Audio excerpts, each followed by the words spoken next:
Pero ngayon naman, humingi naman tayo ng ulat at ng update mula kay Noel Perfecto. Noel? Salamat. Tama ka dyan. Nandito tayo sa Avenue. Kung medyo huminto na, ito napakatinding pagparamdam nitong si Glenda. Ang kanyang ipinamala sa atin na umaabot sa 100 hanggang 90 hanggang 100 kph na strong gusty winds. Na siya na mga naging dahilan kung napakaraming naputol na mga punong kahoy.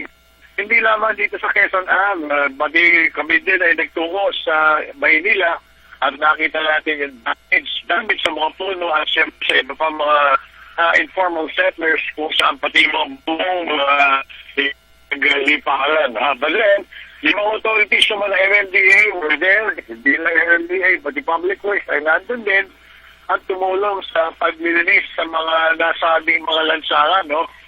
Siyempre pa, paunahin dito, itong North Manila Public Works Engineering Crew na pinumulungan naman ni District Engineer Miguel Chua.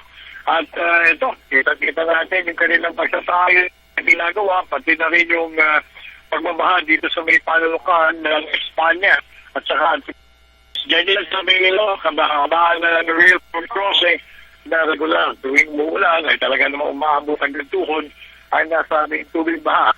Paglilinis, pagsasayos, cleaning operations, yung pinatutupan ngayon ng mga otoridad na may kinalaman sa pagbaha, sa pagsasayos, pagpupulong, at saka so yun muna ulat, kasama pa rin si Jude Bassett, Noel Perfecto, Television ng Bayan.